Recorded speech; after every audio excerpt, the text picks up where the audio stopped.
Hello, beautiful souls, and welcome back to A Life of a Woman. I'm your host, Callie, and today we have a very special episode. Joining me is my husband, Robert, as we celebrate 10 years together this weekend. Say hello. Hey everyone. I just thought that this milestone just feels like the perfect moment to reflect on kind of what we've learned about love and partnerships and navigating life's ups and downs together.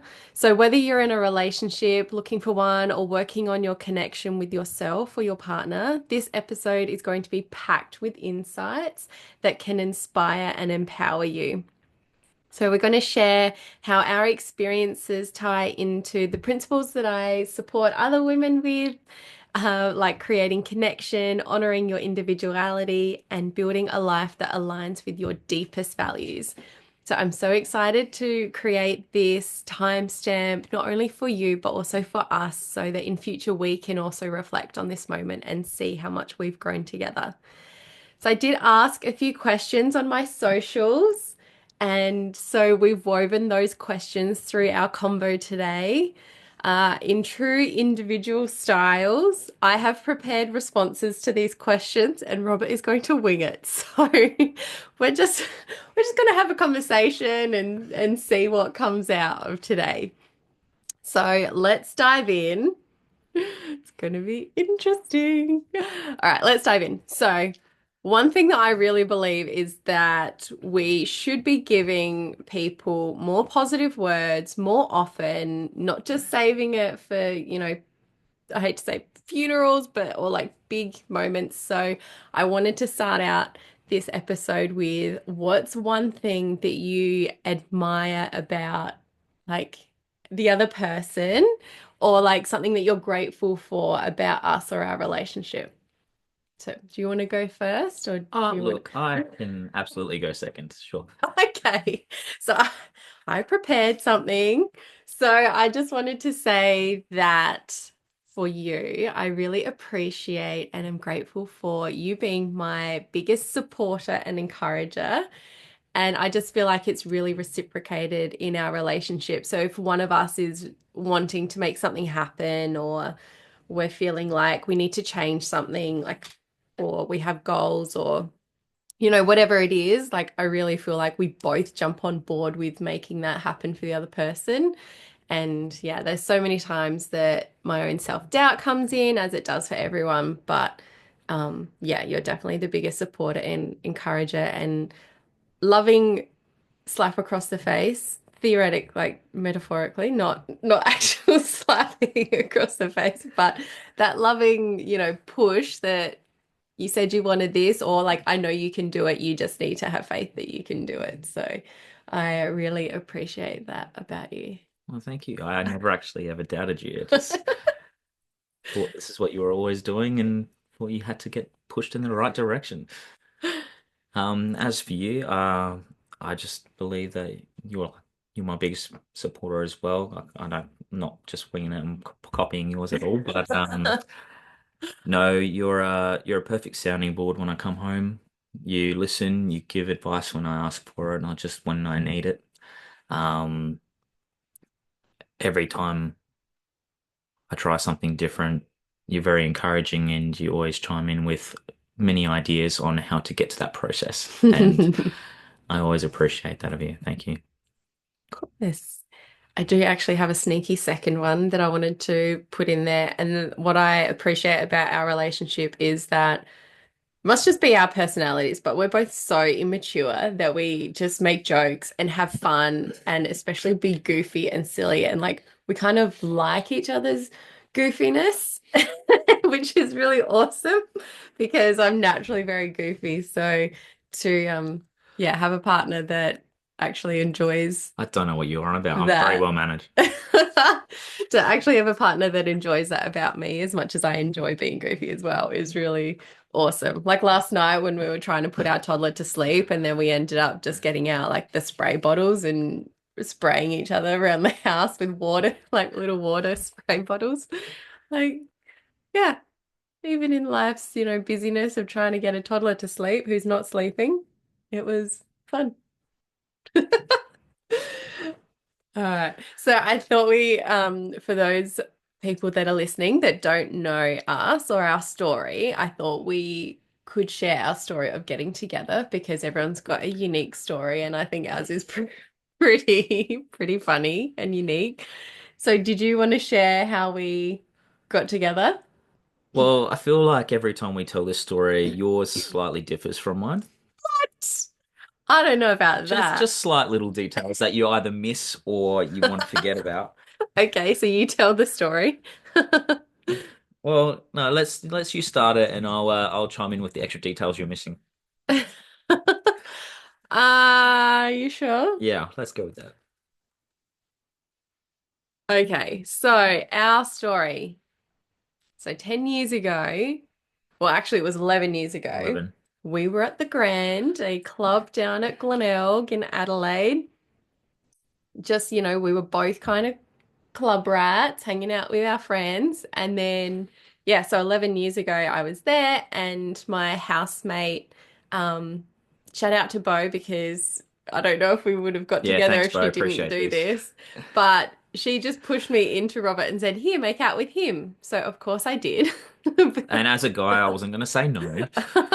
So we just made out, and then, yep, went home that night with you, and then we didn't speak for like 6 months. And So I you're already do jumping I ahead. do have to say that sometimes when we're in the club, it can be hard for people to hear my name is Callie. It's like so noisy and loud.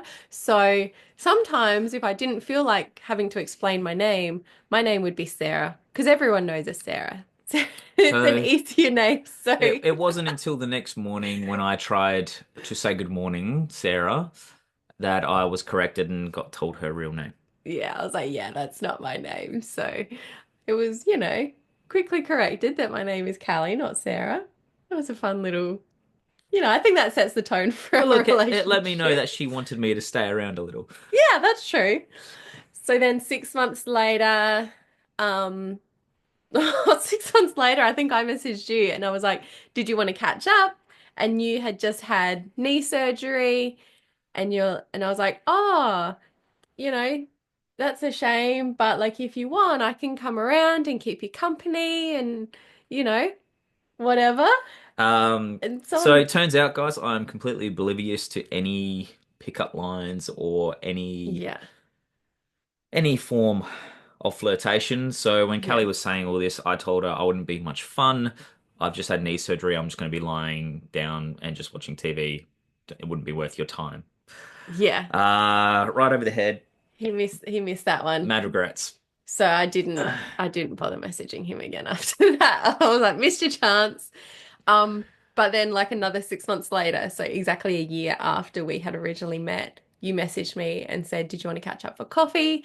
And I said, I'm already out with my friends down at the bay And a Tinder date, I again, believe. down at Glenelg. I was like, Do you want to come and join us for beers? And to my surprise, you rocked up and you joined us for beers. And then we all went to the same club again that night. And then back to my place again that night. And then we realized that we really enjoyed each other's company. So every weekend we would kind of find each other one way or another and hang out a After bit. midnight, usually. Yeah, hang out a bit. And my friends really liked him because I was completely shut off from relationships. I had had a very like abusive past, like abusive relationship. So I was completely shut off. I had the biggest wall and I was like, no F getting into relationships. That's not going to happen. But my friends really liked him. So then he started coming to like our friend gatherings and parties and stuff.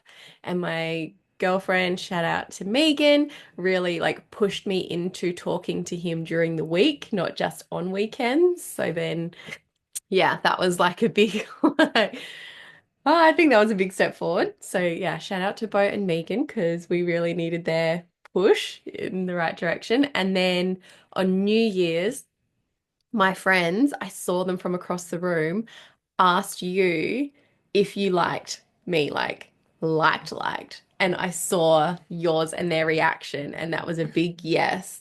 And I was like, oh shit. And so I started, Oh, I don't remember that. I think I like realized that it was either, make or break. And I was going to have to start thinking about how I actually felt, given that I had a giant wall and all that stuff. So then on the morning, early hours of the morning of 4th of January, we were again at the Grand, our usual Just so hangout. everyone knows, it was right up the road from Callie's house. It was the optimal place to be. So, We were there again, and Robert could tell that I was off. I was just acting a bit off, and it was what, like 2 or 3 a.m. or something. yeah. And you're like, let's go outside. I think we should talk. And then so we sat on the grass at the beach, and I asked you, I was like, do you want to be single, or do you enjoy being single, or just like, this casual thing that we have? And you said yes, apparently thinking that that's what I wanted to hear, which previously was what I wanted to hear. Well, yeah. But you started stirring up emotions, and emotional wall was crumbling. And so at that point, I didn't want to hear that. So in my drunken state, I threw my handbag at you and ran away. And then It you, was at that point I realized that you liked me back, and I was like, oh shit, now I've got to chase her. so then you, yeah, chased me down and caught up to me on the grass outside the beach. And you were like, no, no, I do actually like you and I want to be with you. And I was, had drinks and emotional and crying. And I was like, So defensive. She was just like, no, my wall's back up. My wall's back up. my My wall's back up. emotional walks back up. And I was like, you're just saying this because I'm crying. And like, don't take pity on me because I'm crying. And you were like, I'll put it on Facebook that we're in a relationship. I was like, no, then everyone's going to see it. And you're like, that's the point. And I was like, no, you're just doing it because I'm crying. Facebook official. It's got to happen. Yeah. And 10 then, years ago, guys. so this was at like 3 or 4 a.m. And then you're like, okay, I'll call my mum and tell her. And so he called his mum at like 3 or 4 a.m. And he's like, Mom, you know that girl I've been seeing? We're in a relationship. And she's like, that's nice. Call me later. And I was like, oh my God, you called your mom. It's like, my parents don't even know about you. And then Yeah. and then we went home. Oh, that leads on to the next part. Yeah, so then we went home and went to sleep. And then the next morning I woke up and there was like messages all over like through my phone, like everywhere. Like all my friends are like, Callie, are you okay? Like we saw what's on Facebook, like because they knew that I had struggled with my ex. So they were like, this is really awesome, but just checking, that you're all okay because it's very I had unexpected. And nothing on my phone. No one messaged me. and then I remember getting a message on Facebook because I hadn't told my any of my parents about you. So then I got a message on my Facebook from my sister, and the comment was, Callie, this is your father. I think we need to have a family dinner. So that was really funny. So yeah, I think you met them like that night. Yeah, that was very fast. So that was really fast. But yeah, so it was all just happened very quickly. And then so then later that day when I caught up with my friends and they were like, this is awesome. Like, we love him, but like, are you okay? Like, how are you feeling about it? And I was just, the line that has literally stuck with us for all these 10 years is, we're so different. It probably won't work out, but I'll give it a go. I'll give it a try. And I thank you for still giving it a try each and every day. Because we are so different in our I guess in our interests and in what we enjoy doing and like our hobbies and things like that. But I think what has made us work and what we were drawn to about each other is that our values and like our personalities and who we are to our core as people, that is very Very similar. much the same. Very similar. But when I say that we're very different in our interests and stuff, it's like at that time I was running 10Ks a day and you were gaming on the couch for 8 hours a day. Like, we were very, and we're still kind of like that. Like we're I did have a knee very, operation. very different in if we were to have a day in how we would spend that All day. right, so my day would be lying in the lounge room on the couch, The only time I'd move from the couch would be to get food, KFC, or go to the toilet, and I'd either be gaming or watching anime or movies. With you, of course, like if you want to cuddle in. Yeah. Whereas my day would be outside in nature, moving our bodies, smoothies, juices, acai bowls, like out and about. So very different, but 10 years and we're still having fun, still giving it a go. I appreciate that. So yeah, so that's like our 10 years together. So we've actually just celebrated 2 months ago our 5-year wedding anniversary. Our little guy is about to turn 3 in March. So yeah, I don't know, ticking all those societal boxes, which I don't like doing, but we're just doing it at our pace and Yeah, you're doing kind of what stuck with me doing now. what we want.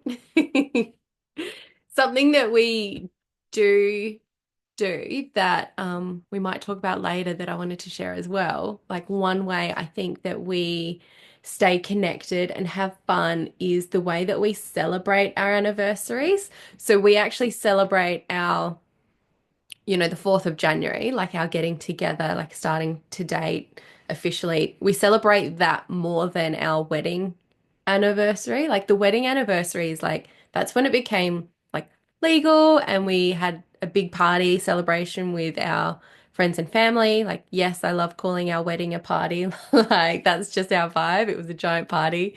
So it was great. But we celebrate our relationship anniversary as the two of us, and we put more emphasis on celebrating that, which I really like. So, yeah, we treated ourselves to a night away over the weekend, our second night ever away from little man, and we had a hotel room with a spa bath and did our own little pub Pub crawl, crawl yeah, that was back nice. down at Glenelg where it all began. Who knew? So, yeah, that was really awesome. And then we were in bed by 9:30 because we were tired. Old people. For parent life. But then how we then celebrate our wedding anniversary is that we kind of have another party or event with our friends and family, but also we don't buy gifts for each other. What I really love is that we just make sure we have so much fun in our relationship. And so we actually, for our wedding anniversary, we followed the what is that, like the guidelines on for your first year, I think it was It's like paper, paper, then your second year, I think was like cotton. cotton. So we follow that each year, but we have to make the gifts ourselves. So we get a $10 budget and then we make the gifts ourselves. So yeah, we've now got 5 years worth of homemade wedding gifts We have and it's discovered so who funny. the person is who has the more craft senses. Who's that? I can't imagine. We always seem to have like make a present that is like a bit dodgy and didn't quite work out, and then a present that is like really good. Like this year just gone, for example, so for the 5 years was wood. So I got wooden pop sticks and I like colored them in and snatched them into shape and made like a little family out of like pop sticks. So I made like Robert and me and our little man out of pop sticks, and that was his 5-year wooden wedding gift. What? And yours to me this year? And I made a wine and glass carrier and holder, so that way it's able to transport the wines and hold the wines off the ground if you want to Mm. sit out having a picnic. Yeah, it was actually a really useful gift. It was, yeah, so it sits on top of the wine bottle and it has notches in the sides so it holds your wine glasses so that then they're always balanced and don't fall over if you're like on grass or sand or whatever, because I like getting outside. So yeah, it was actually really thoughtful. So it's really interesting, all these different things that we create each year. So yeah, that's our story. And I've That's already got plans for next year, so what's next year. I'm not telling you, you got to figure that out yourself. Ay, ay, ay. All right. That's all right. I've got 11 months to go. All right. So let's move on to the first question. So, what stands out for you, like about our 10 years? Like, what's something that has, yeah, stood out, either about our relationship or something we've gone through, or just like whether it's like something that we've done together, experienced together? So one of my fondest memories, you think it would be the little man, but it would have been Japan. Oh, yeah. Yeah. It's where I proposed to Callie. It's where it was not quite 3 years. I told Callie there was a 3-year rule before I would propose to her, and it was like I thought it should only be a 2-year rule. 2 years and 11 months or something like that. I had the wedding ring in my pocket, the engagement ring in my pocket, and we were walking through Japan, and she's still pointing out engagement rings, going, "Oh, look, that's nice, that's nice." If you say, "Hurry the hell up." Little did she know I had the ring in my hand in my pocket because I was just waiting to find the right place to do it in Japan. Yeah. Um, we went with Megan and Tan, our friends, and I cleared it with them because they were together around the same time, and I Yeah. just wanted to make sure I wasn't treading on any potential proposal toes there as well. They both said it was too obvious to propose on that trip, but Callie didn't think so. For them, because it was actually their trip away that we gate crashed. Megan and I had some drinks and we're like, we should come. And she's like, yes. So we gate crashed their holiday away. So, yes, another thank you to Megan and Tan for setting that scene for us. But it was a standout trip for It us. was amazing. And Both love when we Japan. got back, that's when we purchased this place. So within Mm, that month, mm, we went from living in a rental to being engaged and finding a home for ourselves. And that month there was probably a very memorable month for me. mm. Yeah. Yeah, we love Japan. Very fond memories of Japan. So beautiful there. Something that stands out for me is just the respect that we have for each other as individuals. So I feel like all over the 10 years, like as much as we're in a couple and a relationship, we are still individuals within that relationship. So we have our own strengths, our own values, our own goals, quirks, like way of living. Like we still see each other as individuals. I don't feel like we've lost ourselves into No. being a couple. And I think that that is where like a lot of our respect for each other stems from is still just recognizing that we are our own individual adults and like yeah, yeah, we're not each other's like mum or like we're not trying to change each other. It's just support each other and help each other grow. So Yeah, I I think the really only like thing that. I've lost since being in a relationship is our timekeeping. I used to be so early and now I'm always so late. Hey, hey, no jabs here, mate. Gloves are off. We're getting better all the time. Now Kai makes it more difficult. Callie was getting better and then Kai came along, so now it's his fault. I reckon he's actually made me better. He's made me more on time because you need to be. I think now what it is, oh, as much as I hate to say it, because like we're still co-sleeping, he's a toddler, he's still breastfeeding. It's just like the sleep deprivation is like worse than baby stage. Like, I feel like now because I have limited energy, I'm actually being a bit more selfish, which is an okay thing and something that we all need to get better at doing. Of course. Being a bit more selfish in not forcing myself and putting that stress on myself to get to, say, a party or something on time. Like if it's, one on one, then yes, I want to make sure I'm not holding up that person. But if there's a big gathering of like 5, 10 people, like I'm like, people aren't going to notice if I'm like 10, 20 minutes late. Like I'm not going to put that stress on myself. So I think that's a lesson that a lot of people, especially mums, could maybe take away is Yeah. that like let's not put stress on ourselves for something as trivial as rocking up to a party like 15 minutes late. So otherwise he has made me better. He has made me better. It's just now I'm being a bit selfish and I'm taking my time a bit more.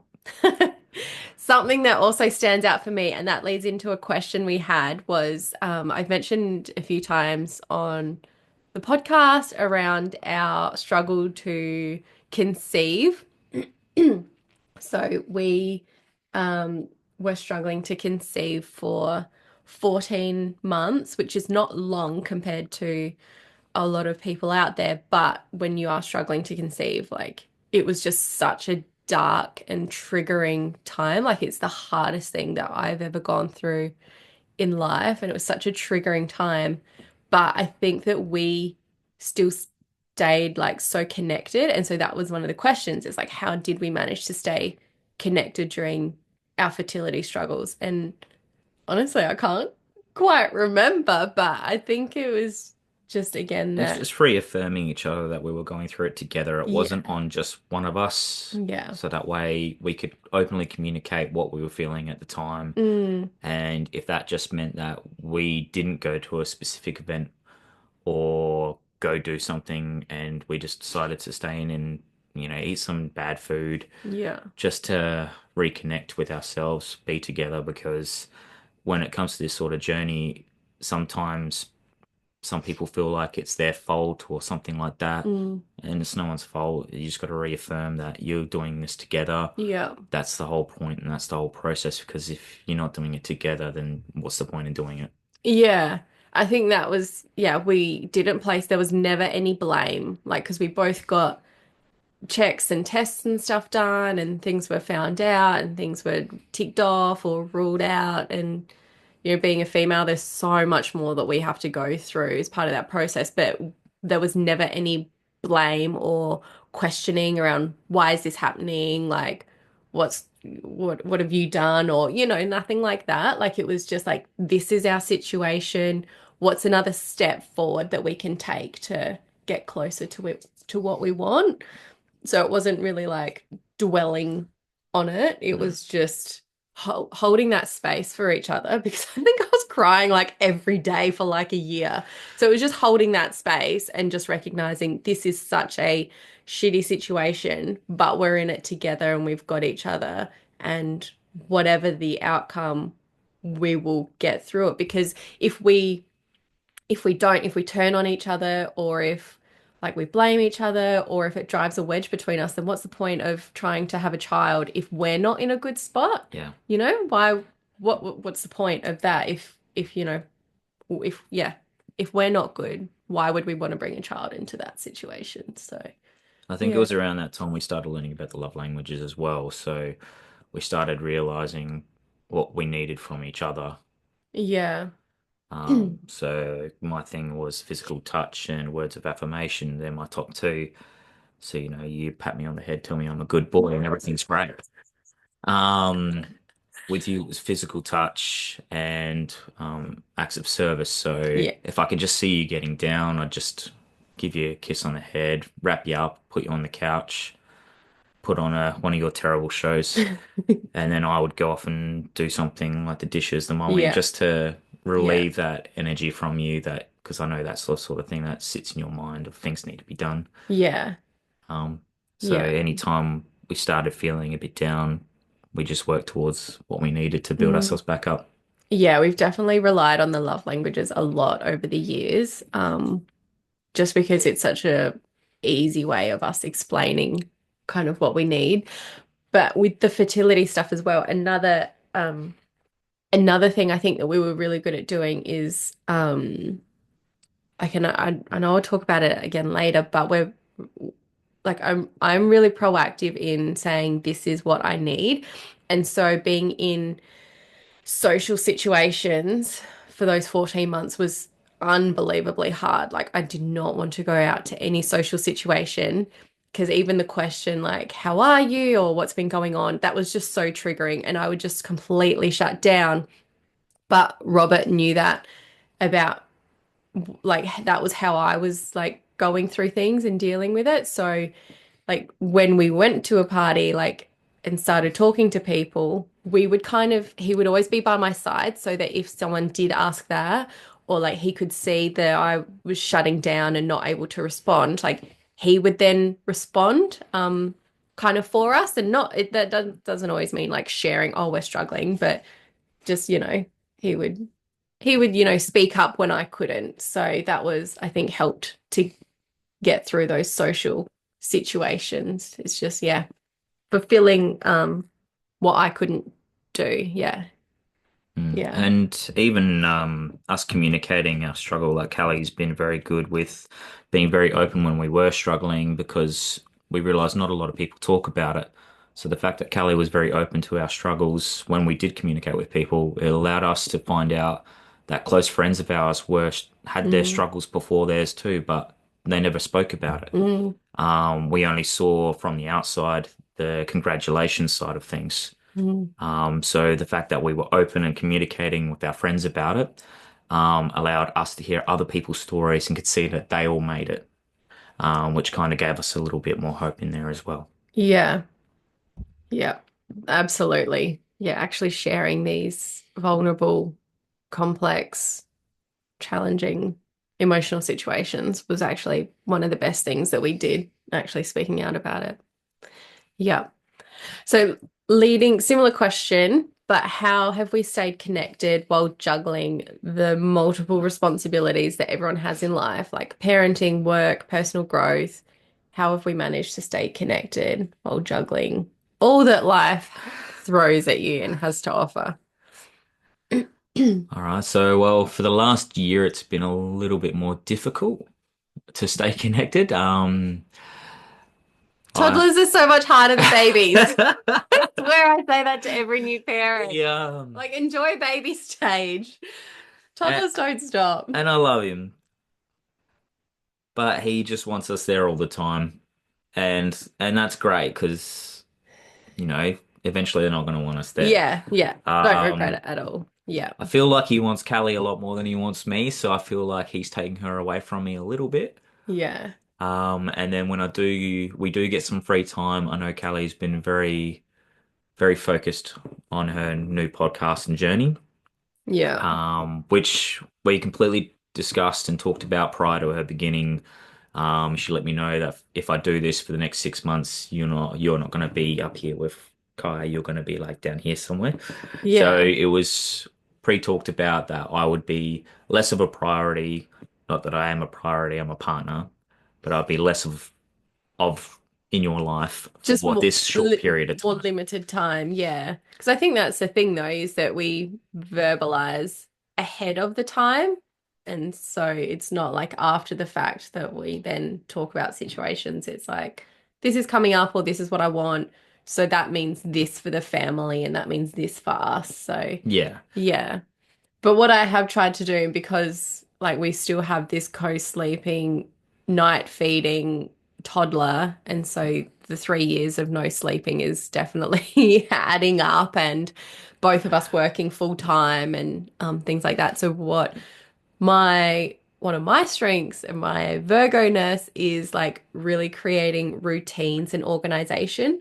So especially in the last few months, and I wish we'd started it earlier, but it just wasn't really on my radar, is that we've actually got a lot more of a structured week that really prioritizes our self-care, like our time to recharge ourselves. So one night a week, Robert, like we each get an activity. So Robert goes and does lawn bowls, and I was doing dance classes before. So one night a week, we get to do something that is for us and something that's adult time. And then we each get one morning on the weekend to sleep in until, or like to lie in bed, or, just be off the parent clock, be off the clock until 9 a.m. because little man gets up at 7. So I think just having a bit more of that routine.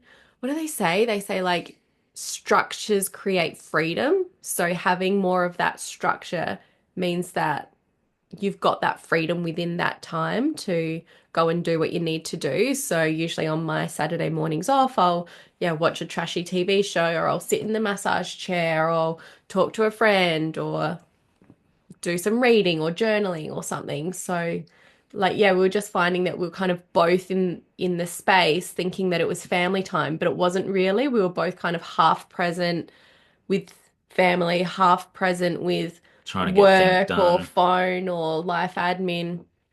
And so we're like, yeah, we don't actually both need to be here. Let's just have more structure and more alone time so that when we are together, it's more present. So that's something that I've struggled with as well, is like I felt like we had to be around little man like all the time, because otherwise what's the point? Like and we would be depriving him of family time, but it's actually like no, like He's becoming so he just creative needs that anyway. quality time. Yeah, and we just going away, we just had a talk about kind of what we want this year to look like. And we just planned that whoever is awake with him will then do like a cook up breakfast for us, which is awesome. So on Saturday mornings, I get to lie in until 9 while Robert's with Kai. And then you're going to do a cook up Some sort breakfast of of fry up, yeah. hash browns and spinach and mushrooms and toast and avos and bacons and stuff. And then on the Sunday mornings, when I look after Kai till 9, then I'm going to do a cook up of waffles and pancakes and yeah, just and then he can like Kai can help us make that stuff. Well, so yeah, it's just I think creating a bit more routine where you get alone time, like individual time, but then time as a couple. So we get his naps on the weekend, where like an hour and a half to ourselves. And then, but also making sure that we each get one-on-one time with Kai as well. And yeah, just having like all those different dynamics of family, I think helps with the routine and our energy. And yeah, I think that really helps. Um, all right. Another question. Something that is so important in every relationship on the planet, professional, personal, whatever it is communication. So we've got a question here around what is the biggest lesson about communication? Do you want to go first or me? After you. Oh, me. Um, all right. Something that I have noticed or like always been, no, not noticed, I've always been very mindful of right from the beginning is never to yell at you or like raise my voice. And so in the whole 10 years together, I think we've had like two or three arguments. And if we have, like, I can't even remember what they were. And they were like so short-lived that they weren't even arguments. But They were more just annoyances with each yeah. other or something we've Yeah, done. we don't argue. Like I might say to you like I'm annoyed because X, Y, and Z, and then we talk about it. Like we've never I don't think we've ever really We've had an never gone into a argument. screaming match or anything No. like that. But that's my point is that we've never raised our voice or yelled at each other because from my perspective, I'm like, you're my best friend, same as like my girlfriends are my best friends, and I would never yell at my girlfriends or raise my voice. Like I would like I would not do that to my girlfriends. So why would I do that to you? Like you're a friend ultimately, and then more, obviously partner relationship, whatever. But you're a best friend, just like my girlfriends are best friends. So it's like, why would I, if I don't talk to them like that, why would I talk to you like that? So that's something I think has been really important for us about communication is that, yeah, we've just never raised our voice or argued. It's always been talking. It's also when we do communicate with each other, we let one person finish. We don't keep trying to interject, and we listen to what they actually have to say. We don't sit there thinking about a rebuttal for that topic, for that Getting topic, for that defensive. topic, getting Yeah. defensive about it.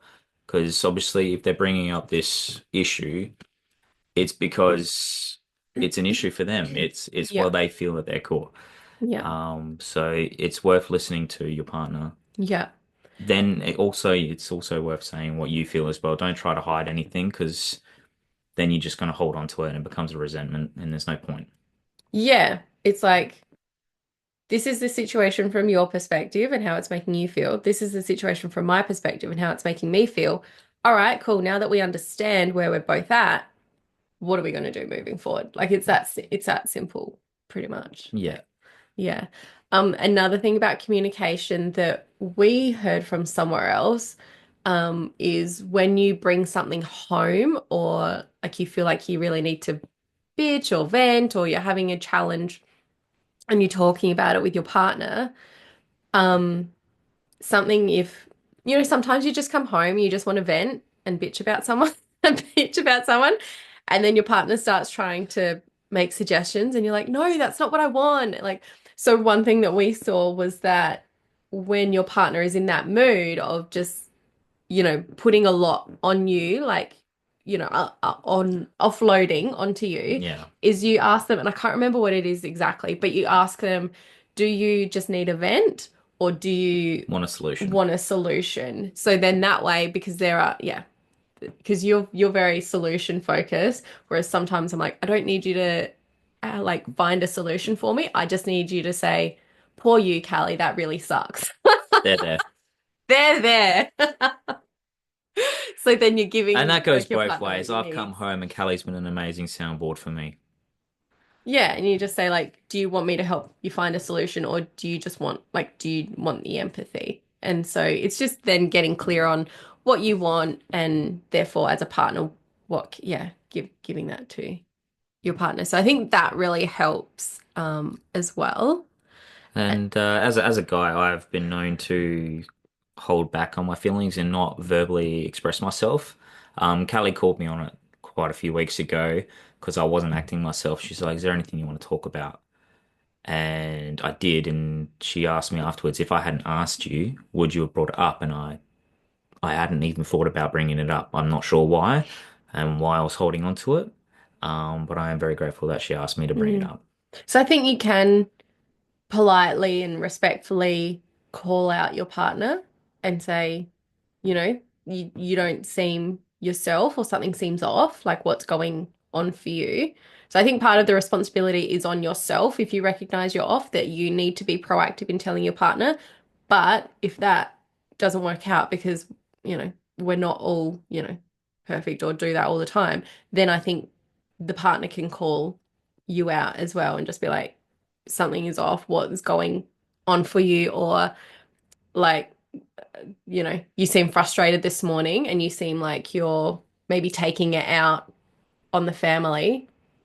Can you, like, do you need to, or can you please just go away for like 10 Yeah, minutes and just collect yourself. well, yeah, but like even just sit in that feeling and being like, why, like if you don't know, like you need to first figure out what's going on. So just go and sit in that feeling or do something that'll help bring you out, help bring you out of that feeling. So yeah, I think there are ways that you can respectfully call out your partner. What? I don't know why he's looking at me like that. With love and admiration, all right? Um, another another thing about the no arguing thing that I think has worked really well for us. And I don't know if you have thought about this or um if you recognize this, but something I also intentionally do is we don't discuss issues in the moment.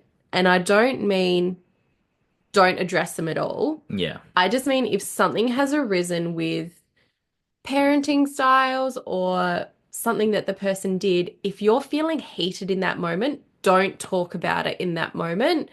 We go like we just let it go in that moment, just walk away or whatever. And then later that day, later that night, the next day, like then address it. So it's not like you don't ever address it. It's just you address it when you're calmer about it so that you can actually talk calmly about it and not have that heightened emotional response. But also, like, especially if it's a parenting thing and, toddler has big emotions to manage, you're having a strong reaction to the toddler. I'm then not going to come in and say, well, I don't think you should do it this way or that way. I'm like, there's too much going on.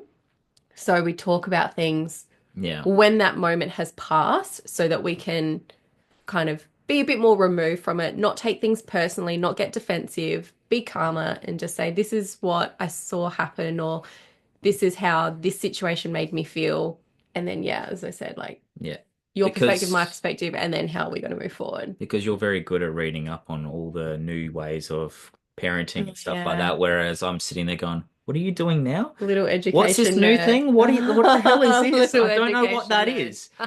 Um, yeah, like the candle thing you did the other day. I just went, Oh, "What is yeah. that?" So I tried it with him, and he only works with mum. He wasn't even very interested with me. So that was just like if he's having heightened emotions, just using your fingers like birthday candles and just getting him to do long, slow, like blowing out the candle, blowing out your finger, just getting that parasympathetic nervous system going because um long breaths out is calming, like not the breathing in, it's the breathing out that's calming. So it didn't he wasn't interested when I did it either. Oh well, we But tried. it's another tool, might work later.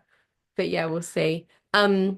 But last thing I want to say about communication as well with parenting is that I think we're really good at tapping each other out, doing like the tap out. So if one of us is helping little man with his emotions and we're getting emotional, or like, getting over it or starting to get snappy or whatever, the other one will come and like not take over. It is taking over, but in a gentle way, just being It's like, kind of like a tap on the shoulder, like, it's okay, like, I'll take it from here. yeah, like Just you're clearly like getting heightened or this is not going the best way. I'll like tap, like, you'll tap in and take over so that the first parent can then take a step break. step back and, recalibrate themselves and whatever. So I think that works really well with parenthood. And again, that's just that gentle calling out your partner or seeing something is not working and offering to step in. So yeah, I think that works well. All right, next question. How do we support each other's personal growth and achieving like our goals and stuff? How do we have our own paths but stay connected to each other? I guess yeah, it's all about connection, isn't it? Like, yeah. Did you have anything you wanted to say? I think we covered most of it a little earlier, to be honest, when we were discussing that your new path would take some time and me kind of taking a little less time with you. Yeah. Um, my way of supporting Callie through this new enterprise that she's developing is basically having complete faith and trust in her. Um, she has the drive and has the ability to go through this and absolutely kill it. I know she does. But she needs that time to be able to actually give herself to it. And like Callie said, she doesn't, I don't seem to think she values herself as highly as I do. So when she came to me about 3 months into her first masterclass and said, "Oh, these guys are telling me that I should be doing this, this, and this," and I said, "Oh, I thought that's what you've been doing for a year now. What do you mean you're not doing I this, this, and this?" And it's was playing because small. you were playing small, you didn't have faith in yourself, and Yeah. I'd already thought you'd be doing it because I just assumed, which was my fault. I assumed that you were already doing it because I thought that's what you wanted to do. So, Yeah. um, and I'm proud of you taking the steps bit by bit, even if it means other people telling you, not me, to get to that next stage, Yeah. which I already thought you had in your mind Yeah. because I already had it in my mind that you were already there. Yeah. No, I was playing small. Didn't have that confidence. Um, so for each other's personal growth. So I'm such a obviously working in this space, such a manifesting nerd and transformation and always striving to do better and be better and have better. So yeah, full steam ahead in always kind of trying to up level myself and our life. And like I'm super organized and have like all the goal setting templates and like ticking things off throughout the year and visioning and all that. And that is not Robert's jam necessarily. But, and this is where I like you can still be your own person in the relationship and still make things work as a couple in that that's not his jam, but that's okay because we will have a conversation around what do you want to achieve like in life or this year or what could we do differently this year as a family, as a couple, as an individual. Like we'll have that kind of conversation and then I'll go away and I'll write it all into my templates. And then I'll sit there watching TV with Kai.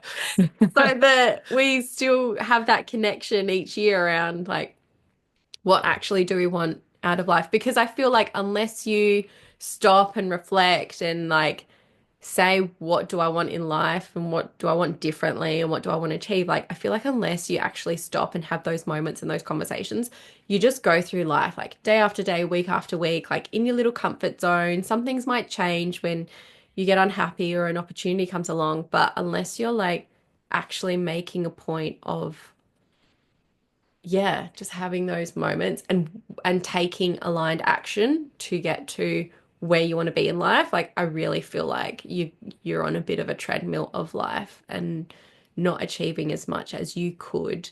Um, so yeah, it's really important to me that we do that. So yeah, we recognize that we are our own individuals, even in this couple and in this family. We but we make decisions together, like in that we say, this is something that's important to me that I'd like to do this year. And then we just talk about it, see how it would fit with family schedule and how we can make it happen. So, yeah, we both jump on board with whatever each other wants. And so we're not asking for permission, but we are making making sure it can fit in with the family dynamics. But yeah, just that's how it seems to work for us is that I I put it all into those templates and I kind of start the conversations around what do you want? But yeah, we both I make think it there's only happen. been two times in my time with you where I didn't feel like I had a choice, and their names are Ryder and Corona. That's our dog and our cat. Oh my God, it was so funny, our cat story. Because we have a Kelpie, we've had him but he just turned 9 and he's not good with other dogs. He was a rescue dog found wandering around in the outback, so he's not good with other dogs. But after a couple of years, I was like, I have more love in my heart. I want to, adopt another animal that needs a home. And I was like, well, we can't get a dog because he doesn't like dogs. So we'll have to get a cat. And neither Robert or I like cats. But I was like, Ryder needs a friend, so we have to get a cat. And he was just like, no. And we were supposed to go out to dinner with Robert's sister from out of town. And I was like, but we've never like disagreed on something. I thought you would have said yes because we're always like on the same page and say yes. And you're like, no, we're not getting a cat. And I like full on toddler sulked and I just like face planted onto the bed like a tree, like timber onto the It was like a bed. full Disney princess dramatic, Oh. and you wouldn't get back I up. was like, I can't believe we're not on the same page about something. So that was like Anyway, we were 4 running years very into the late. We relationship were or running something. very late. And then so anyway, we didn't talk about it again, enjoyed our night with your sister, and No, then the only reason I got you off the bed is because I said, I'll think about God think it. about it. And on the drive there, See, you that's were what I said. scrolling through Think all these about it. old cats for adoption. Yeah. And the one we said, all right, fine, we'll look So at the getting next that one. day, then we woke up and he said, all right, fine. You can have that old cat because I know it'll be gone in a few years. Yeah, so I was looking at this old cat that was like 13 or 14 or something. So I was like, see, it's not even a long commitment, but he needs a home. Like, he needs to get out of the shelter. He's like, all right, fine. And I went and had a look, and the cat had luckily been adopted. And I was like, oh, now you've agreed to a cat. Let's Like, go get a kitten. there's some kittens here that need a home. So let's go get a kitten. So that's how we got our cat.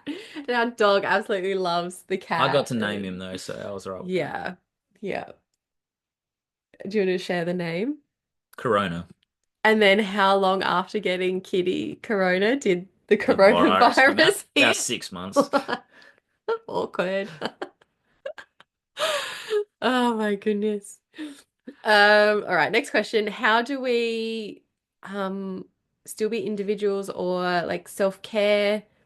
I think that kind of relates to personal growth. So I'll just touch on um just something that I support clients with.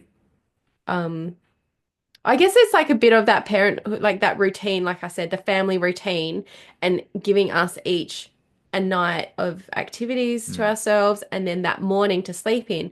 But then what we do in that time, that is kind of what fills up our cup. Um, so I guess it just comes down to knowing what activities can you do to make yourself feel happier, like healthier, more grateful. Um, yeah. So yeah, so we each have like a kind of a list or just a knowing of what activities make us feel better. Which might be called a joy menu or a self-care menu, but for me it's things like reading, journaling, um, exercise, things like that. So yeah, just as much as you're in a relationship, a couple and a family, you need to prioritize those things for yourself. All right, next question. What advice would you give to couples just starting out or couples facing challenges? All right, so yes, something that we have mentioned a couple of times that we absolutely love is the 5 love languages. I came across this years ago and So we both use it like all the time, but you can actually do a quiz online. Oh, I cannot remember the guy's name, but if you just internet search 5 love languages quiz, you can do a quiz online and it will tell you what your love language is. When we did the quiz back in the day, it actually used to rank all 5 love languages. So I have written that up and it's on the fridge of here's my 5 love languages in order and here's Robert's 5 love languages in order. And what it means is like that is how you like to give love to others, but also receive love. So, for example, Robert's second love language is words of affirmation. So, as much he's always telling me how much he loves me, which is lovely, and I'm not saying not to do that, but sometimes that doesn't hit the mark for me as much as my second love language, which is acts of service. So, like doing the dishes. So, that's where understanding what each other needs means that we can, um, yeah, provide that for each other. So it works out so well for us. Our first and last love language are the same. So, both of our first love languages um, is physical touch, and both of our last love languages is gifts. So if we want to show love to each other, physical touch is the first way to go. But then also for you, your next one is words of affirmation. So as he said, I tell him he's done a good job, pat, pat, good job. And then for me, it's acts of service. So he like goes and does the dishes or mows the lawn or something like that. And then the 5 love languages are physical touch, acts of service, words of affirmation, quality time, and gifts. So, just knowing that about each other means that we know how we can show each other love in the way that the other person needs to receive it. So, it has been a game changer. And like, I get like, all pretty much all of our family, like our parents and siblings, I've made them do the love languages as well. So then it's like, for birthdays and stuff, it's like, why buy gifts for someone if gifts like us is like their last love language? Instead, like, let's give them like money for an experience or take them out for lunch or like get them a massage voucher or whatever it is. Like, yeah, it's really, I think, great for all relationships to do it, not just romantic relationships, because it just helps you to understand you and your friends more. And yeah, so that has definitely been something that I recommend everyone does. Um, Another thing that we used to do every evening, and we don't do it anymore, but I think it kind of we use it when we feel like we need to, Yeah. is the team meeting that we used to do in bed each night. So, at the end of the day, yeah, when we're lying in bed, we used to have a team meeting, which stands for T for touch. So we would hold hands. You need to touch your partner in some way. E for education. So we would each share something that we learned that day. A for appreciation. So something that we appreciate about the other person from that day. M for metrics. So that was like where you bring up any challenges or issues, kind of about each other, anything that needed to be discussed. And then we would also add in G. So just something that we were grateful for that day. So that was just a really kind of calm way that we would chat about things in bed and maybe share things that we might not have shared if we didn't have this structured conversation. Yeah. Yeah. Um, and then another thing that I've been looking into over the last year, um, which I've still got a lot of learning to do about, but is the erotic blueprint, which I think is probably like could have been useful for our fertility struggles as well. Um, but yeah, it's not about labeling people, but I find it can really, the more you understand yourself, the more you can then verbalize or tell your partner what you need. So therefore, the more that you're actually receiving kind of what you need from your partner. So the erotic love languages is by Miss Jaya, who was on Love, Sex and Goop, I think it was called, with Gwyneth Paltrow on Netflix. And so it's about, I think again, there's five erotic blueprints. So how you like to give and receive erotic love, I guess. So from memory, there's like sensual, so you like all of your senses kind of enticed. There is kinky, so you like more of the taboo stuff. There's shapeshifter who goes between all five.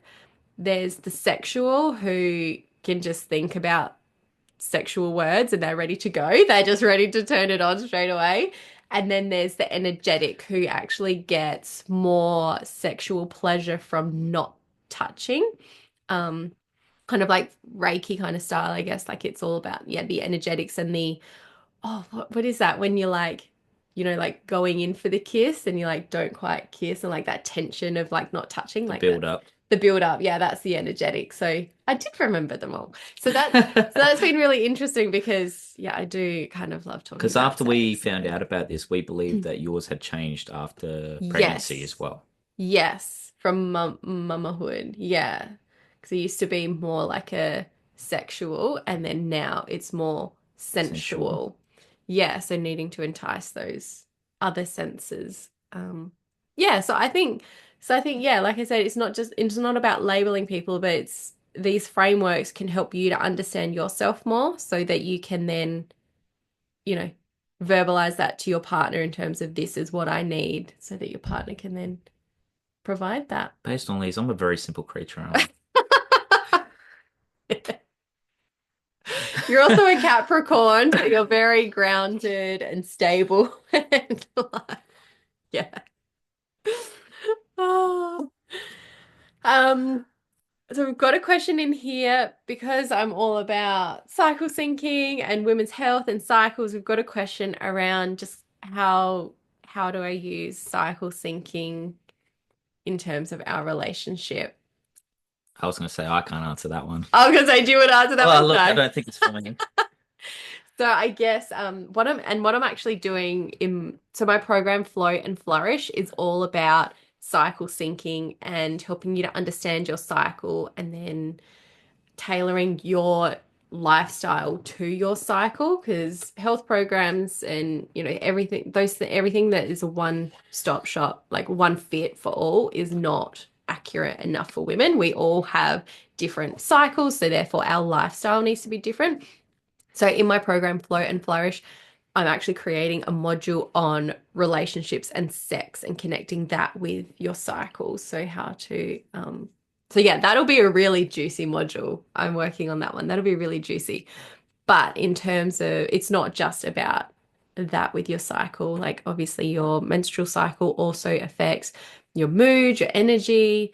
It does affect your love life. You know, um, kind of all areas of life. And so, yeah, so what's my point? So, how does aligning with that support the relationship? So, I guess like I'm very open with this week, I'm ovulating. So, Pull out.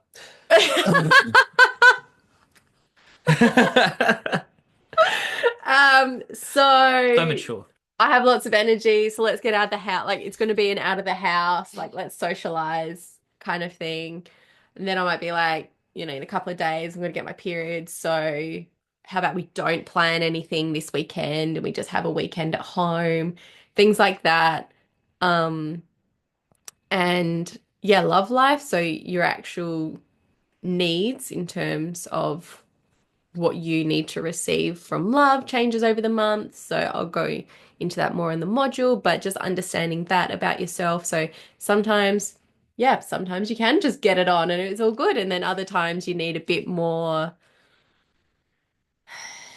Prep work.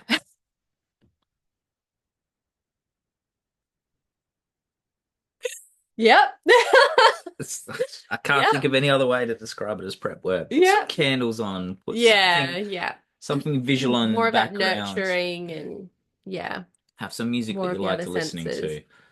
to. Yeah. So it's just about understanding Get in how there and your give her that massage, how your guys. cycle affects you. So therefore, what do you need? So just telling your partner about that. And we have kind of always done our own meals as well. Some meals we do join and some meals we do separate. And we always did that even before I became vegan. So that's just been a natural thing for us. Sometimes we'll do like a big cook up of roast and we can both eat that. And then other meals you'll make, spaghetti My mince instead with of your with mince. meat in it, and then other weeks we'll make spaghetti with vegan mince in it so that we both eat it. Like, so we've always kind of done that. But what I'm trying to say is for cycle syncing, like you need different food throughout the month, you need different meals and stuff. So that is really simple for me to then eat in a way that feels aligned with my body and what I need without putting him out and or just communicating that. Like when we do our food shop, it's like what food do we need this week? And so I'm always upfront, especially with the food. I'm like, this week I'm having salads, or this week I'm having soups and stews. Like, do you want any of that? Like, so what's something that we could make together? Um And just like this podcast today, Callie was always pre-prepped and ready to think about what she wants, whereas I just wing it once we get to the food shop. All right, next question. What do we envision for the next 10 years? You want to go?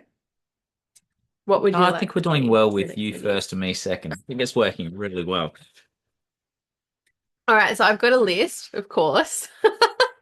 So we in the sooner future, we would like a bigger house. Mhm. So we have like a vision around what that house looks like. So waiting for the it's just taking those steps to get there.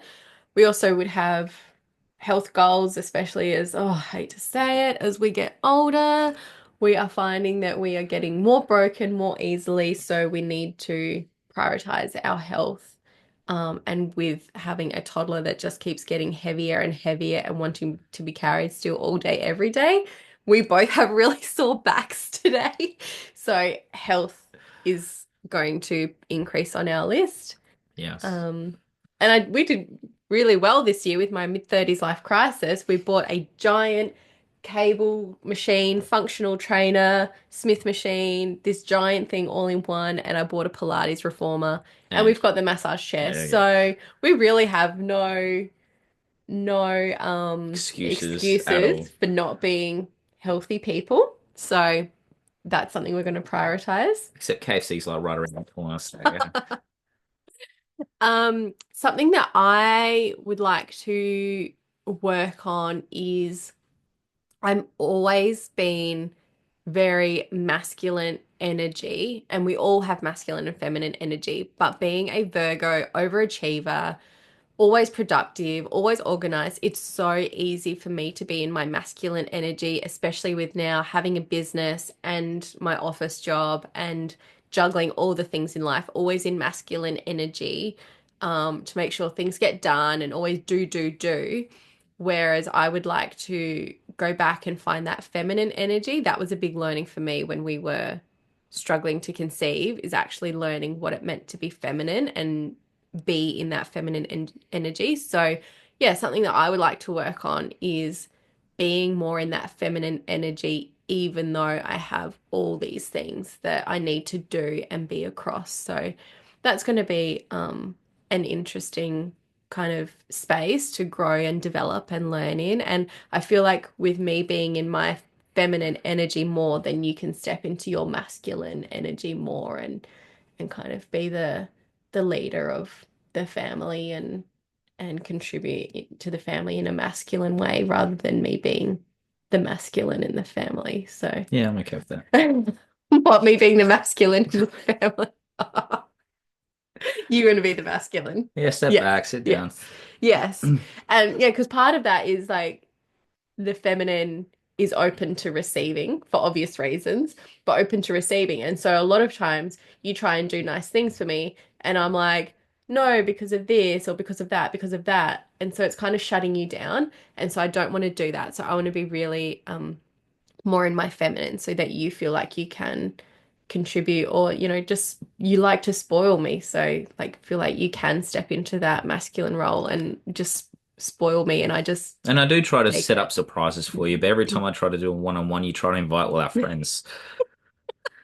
I'm so bad at ruining romantic Trying to have a situations one-on-one by day away from you. by Oh, this would be really good for this friend and this friend to always join turning us. into a party with friends. And I agree, it would be great, but Just me and you. Just me and you.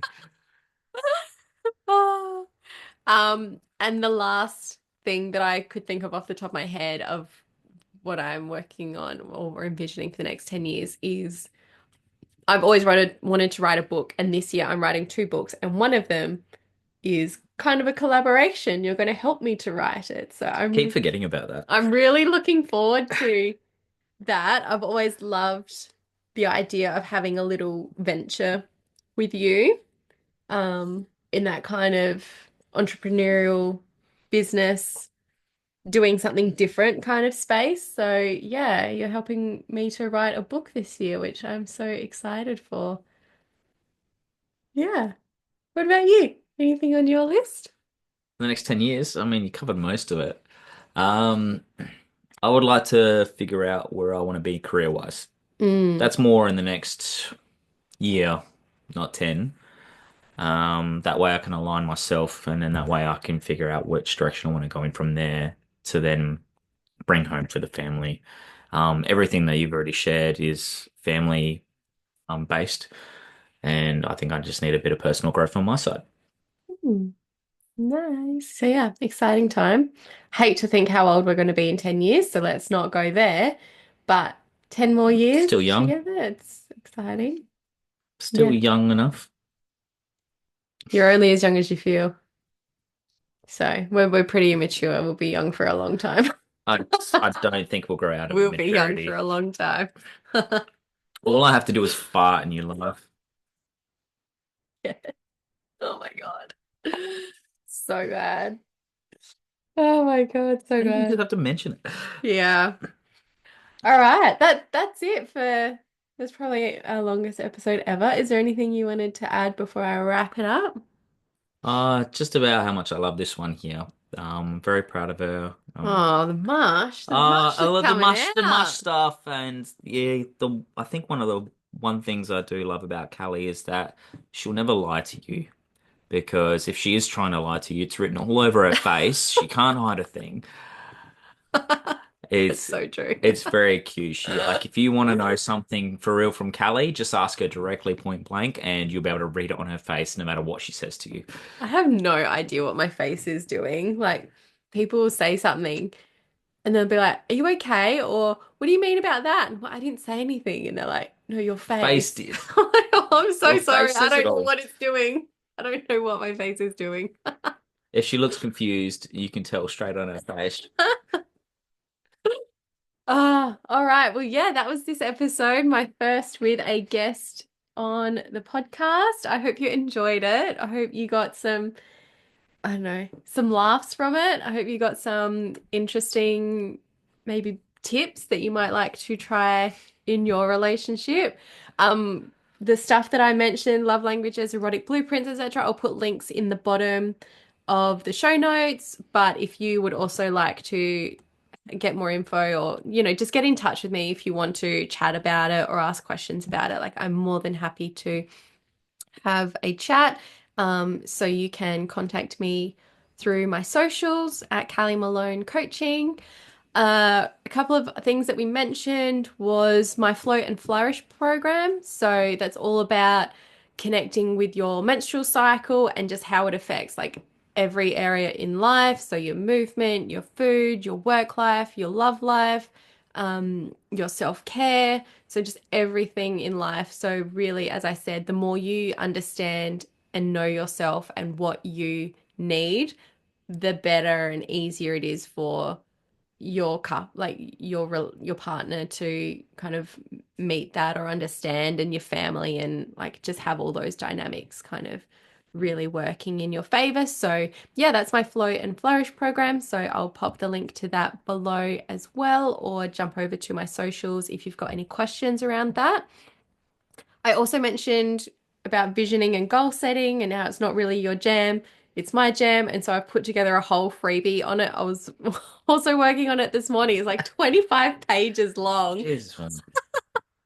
So if you're into visioning and goal setting, whether that's for yourself or as a couple or as a family, this freebie fulfills all of those. So yeah, you can use this guide, yeah, for yourself, or you can use it as for your relationship. And so you both kind of setting out your vision and your goals. And there's so many different templates in there. That's what I really love about this is there's like 10 or 12 different templates of how to actually set a vision and goals so that you can do whatever feels aligned to you. It's not just one way. It's like, here's different ways that you can work out what you want. So go and do what kind of, yeah, what speaks to you. And of course, I'd love you to subscribe to the podcast. So Robert was my first guest, but I have so many other guests lined up for this year. We've got a whole year of podcasts. So yeah, there's going to be lots of other conversations like this just around convos that we don't necessarily speak about in public. We might feel a bit alone or vulnerable conversations. So I've got a lot of pretty much you're the only guy that I've got lined up. Otherwise, all Look, my other the rest guests of are it makes women. more sense to have women around. All women sharing things around like motherhood, pregnancy, miscarriage, postpartum, relationships. So, yeah, lots of other women coming on sharing their stories, which will be really exciting. But thank you for joining us and celebrating this 10-year milestone with us. So, whether you've been with your partner for years as well, whether it's many more or fewer years than us, or you're focusing on your relationship with yourself, or you're waiting to find your partner, just remember that growth and connection are always possible when you know and honor your values and needs and be proactive about it. Be proactive about prioritizing them and verbalizing that that's what you need. So if you enjoyed this episode, don't forget to subscribe to A Life of a Woman, and I'd love for you to share it with your partner or whoever else might need a little bit of inspiration. Until next time, stay connected, stay inspired, and remember you deserve a life filled with love and alignment. Did you want to say goodbye as well? See you later, everyone. Congratulations, baby. Can you Too PDA, mushy. PDA, PDA? All right, bye everyone. See ya.